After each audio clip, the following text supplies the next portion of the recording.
Well, hello, everybody. Welcome back to our question and answer series where a viewer from across the country each week from a different state is asking me 3 questions. So this week we have John from Colorado. Welcome, John. Hello, hello. Hey, and you're going to ask me 3 questions. So what's your first question?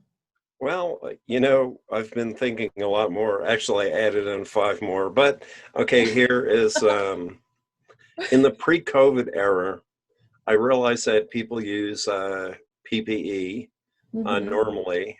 Do you find yourself having to use more and any more specialized equipment than you did before? Definitely. It's funny because even just going around the funeral home, even, we wear masks when we're making arrangements, which would have never happened before. Works the front desk and even secretaries, like in answering phones that are in areas that are not even encountering people, are wearing masks. So we definitely, I think, stepped back and realized maybe we get lax with that kind of stuff, where maybe we don't put on gloves every single time we need to, doing small things, or maybe not as contaminating things, where we're now wearing more gloves and wearing things. Definitely when embalming, some embalmers are going to the Tyvek suit level and doing above and beyond removals. People are wearing a lot more things, but then you have some people who are doing their standard mask and gloves that they always have. So you have varying levels of what people are doing depending on fear level and everything else.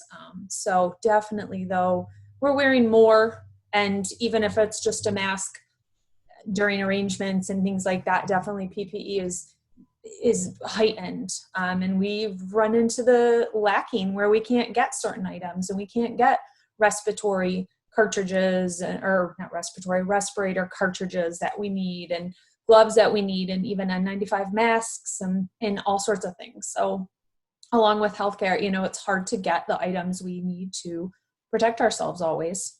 So we've had. Do you find them more expensive now than you did before? They are more expensive depending who the distributor and such. And sometimes it might just be shipping, because you're having to get them from further away or whatnot. So yeah, for sure.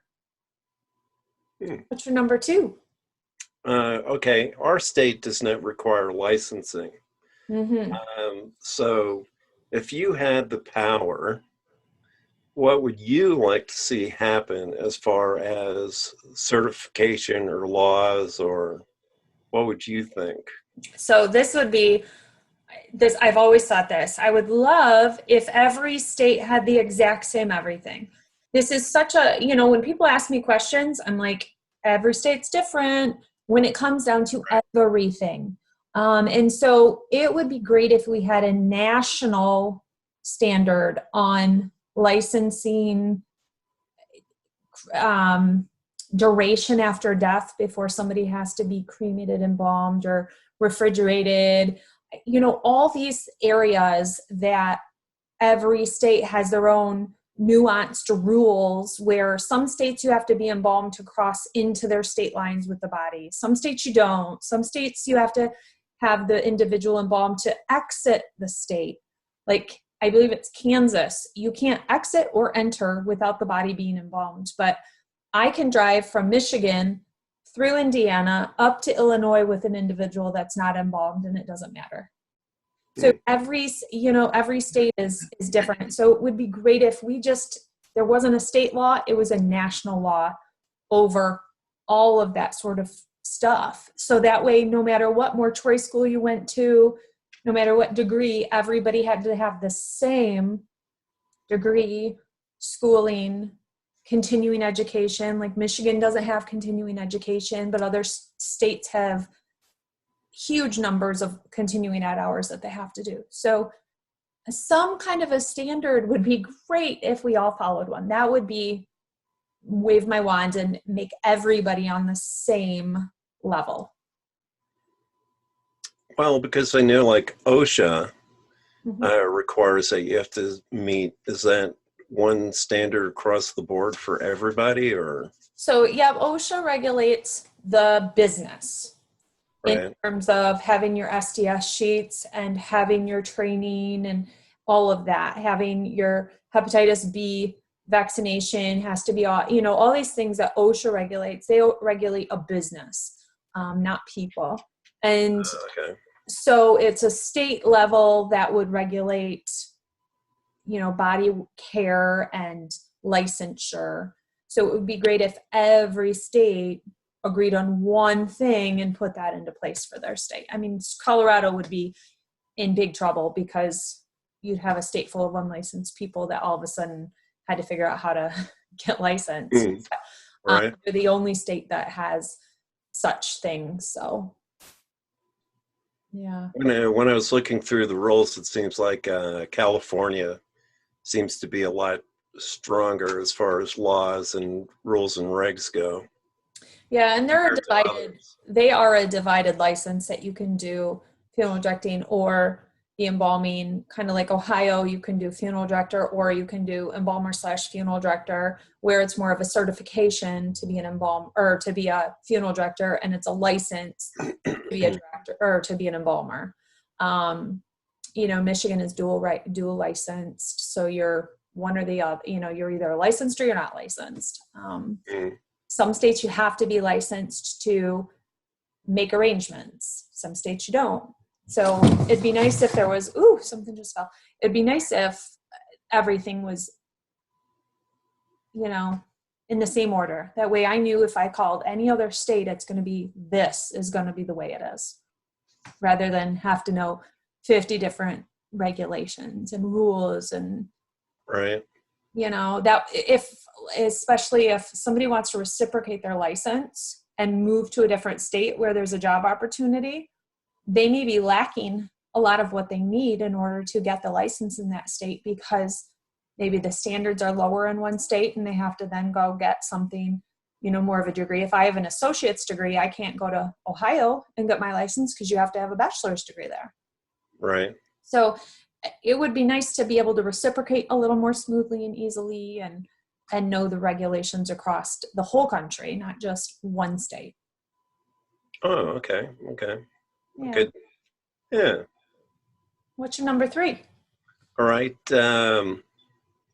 Most of the time, people never interact with funeral home until it's necessary. Mm-hmm.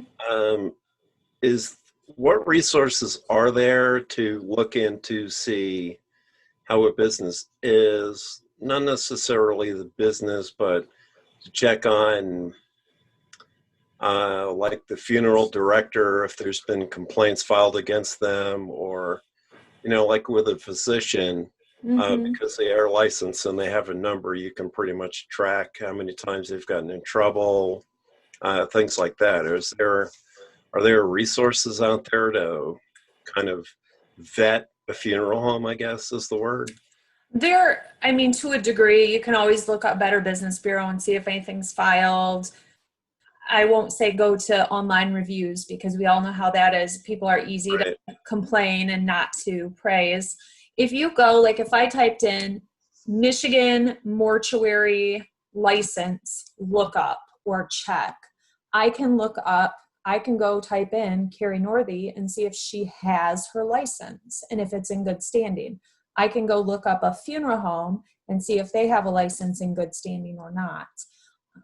You'd be surprised that there are places that are operating maybe with a closed license or, an unupdated license, or maybe without a manager, which you have to have. So you can do checks on those things and you can see if maybe they're, like when I was looking for daycares, you could go on and you can look and see if any, any complaints were registered that they had to do an inspection. So if you can call, you could call and say, hey, I don't like Miller Funeral Home or Smith Funeral Home. They did this to me. The state then, you can't call, you have to write, you have to fill out an online application and then mail it in. You can't do it online and can't do it over phone. And you mail it in and then they have to respond to it and they have to look into it. So there's going to be a record that funeral home was looked into. So you can call your state inspection, the licensing board and you can ask if there's any complaints against a funeral home or if there's any infractions. You could always do that. You can visit the funeral home and you can meet with people and see how you feel there and ask them if, there's been anything, Googling, and see if there's any articles that are bad or, negative about the place. But you can kind of go through some of those steps as well. Okay. All right. Yeah. Do you have a bonus question for me? Actually, I was planning on one because you've been giving that away and offering bonus questions. I do. Yeah, so I thought of, okay, when you do a will, Mm-hmm. and if you have it spelled out specifically how you want things to go, does the will override what the relatives want to do? So that's one, it depends on the state. So like in Michigan, your wishes don't really come into play at all. Really? Your next of kin, With a will, huh? correct. Your next of kin decides what happens to you. And if they don't agree with what you wanted, they do what they want. Not like you can complain, right? Correct. So the only thing could be if, let's say your spouse wanted you to be cremated and you were completely opposed to it. And like your sister knew that you were opposed to it. And she knew that in your will, you had put, I do not want to be cremated, I want to be buried. She could go to a judge right away and try to stop the process until a court hearing could happen where the judge could look at your will and decide, hey, he didn't want this. And she could try to usurp your spouse. I don't know if it would really go through because your spouse really has the whole power in there, but they could take it into consideration and they may, make a judgment that yes, he's not going to be cremated. But Okay. you have to have somebody willing to pay the court costs, step in and advocate for you when you're gone. But it's something in Michigan you can't choose for yourself ahead of time. You can't dictate for yourself. Some states you can do that. Michigan is not one of them. You can designate somebody to be in charge for you if you think that your next of kin will not follow through with your wishes. So you can do that. So you could say, hey, I appoint my sister, fill out the appropriate paperwork prior to death and put it on file at a funeral home. Then she has the power to go above what your wife says because you've given the power to your sister prior to death. And she could say, we're not cremating, we're burying. But your wife might also say, well, I'm not paying for it then. So, sometimes that's going to come into play where out of spite, they're going to not help with costs because they're not doing what they want, so to speak. So, yeah. Yeah, it's a real sticky situation. It is. And Michigan is pretty tricky when it comes to that. It doesn't seem fair sometimes to people because you can't really dictate for yourself what you want, even though it's your body, it's your life, but you can't speak for yourself once you're dead. And that's what they say is, well, you can't choose what happens to you right now because you're living and it's not going to happen right now. So it has Isn't that the whole purpose of having a will, is to say, this is what I want, A, B, C, D? I mean, aren't you kind of spelling out your final goodbye? Your wishes, but it's not what has to happen. It's what you're wanting to happen, but they don't have to follow that. So, hopefully your family wants to respect your wishes, but a lot of times that will is never even found, read, or looked at far past when your body is handled. So that is immediate. That's right away. You're meeting with the funeral director usually within 12 to 24 hours of the death of the person, and they may not even know if there's a will. So that will is often not even a factor until after everything has already been done and decided, unless the person making arrangements knows that will is there, has a copy of it, can reference it, can look at it, and then go and follow those instructions. Okay. Yeah. So wills are tricky. They make them out to be one thing in movies, and it's not quite that way. not quite that way. So, well, thanks for joining me, John. I appreciate it. Oh, sure. So thank I wish you were in my time zone, though. I know we're only 2 hours difference. I always miss your morning coffees with Kari. I do them a little early. I do enjoy when I can do an afternoon one because I do get a different segment of people, which is interesting. But if I do the early morning, I get like England and some people that are, across the ocean and stuff that can catch me before bedtime. So it's fun to hit both, sets of time areas because I get very different people within those live videos, which is fun. Plus you have to work and, you do have a life. Yeah, sometimes work comes into play, doesn't it? I know, right? Well, thank you for joining me. I appreciate it. Oh, you're welcome. Glad I've talked to you. Yeah, thanks everybody for joining us.